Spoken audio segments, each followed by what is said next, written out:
नमस्कार शेतकरी बंधूंनो, सर्वांचं या व्हिडिओमध्ये सहर्ष स्वागत।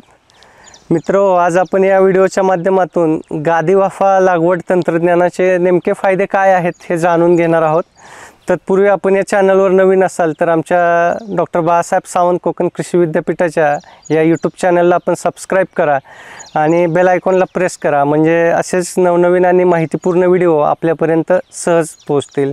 मित्रो, आज आपण नेमकं गादी वाफा लागवड तंत्रज्ञान काय आहे हे या ठिकाणी पाहूयात। या ठिकाणी हळद पिकाची लागवड ही गादी वाफ्यावर केलेली आहे आणि 2 गादी वाफ्याच्या मध्ये चर ठेवण्यात आलेला आहे।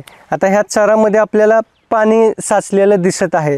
तर मित्र, होतंय काय, जून जुलै महिन्यामध्ये कोकणामध्ये जास्तीत जास्त प्रमाणात पाऊस पडतो आणि ते पाऊस पडल्यामुळे जेव्हा आपण हळद लागवड केलेली असते किंवा भुईमुग लागवड केलेली असते, अशा वेळी जर पाऊस झाला तर ते बियाणं किंवा हळदीचे कंद जागेवरच कुजून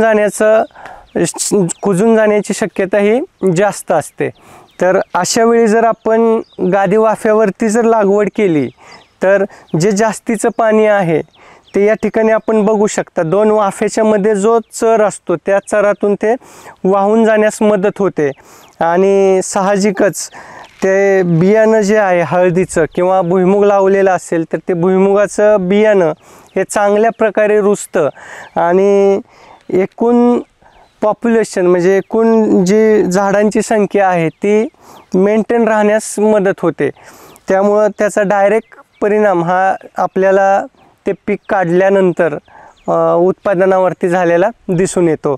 दुसरा महत्त्वाचा फायदा म्हणजे गादी वाफ्यामुळे माती भुसभुशीत राहते आणि जमिनीत पोषक असं वातावरण निर्माण होतं आणि कंदवर्गीय पिकांना त्यांचे कंद पोसण्यास तर भुईमुगामध्ये शेंगा पोसण्यास पोषक असं वातावरण त्या गादी वाफ्यावर मिळत असल्यामुळे हळदीच्या किंवा भुईमुगाच्या उत्पादनामध्ये चांगल्या प्रकारे वाढ झाल्याचं अनेक संशोधनाअंती दिसून सुद्धा आलेलं आहे। तर अशा प्रकारे हे कमी खर्चातलं आणि चांगलं तंत्रज्ञान आपण सुद्धा आपल्या शेतामध्ये अवलंबून आपल्या पिकांच्या उत्पादनात वाढ करून घ्यावयाची आहे।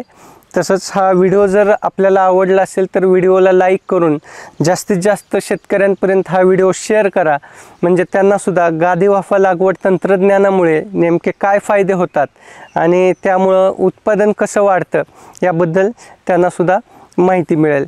धन्यवाद।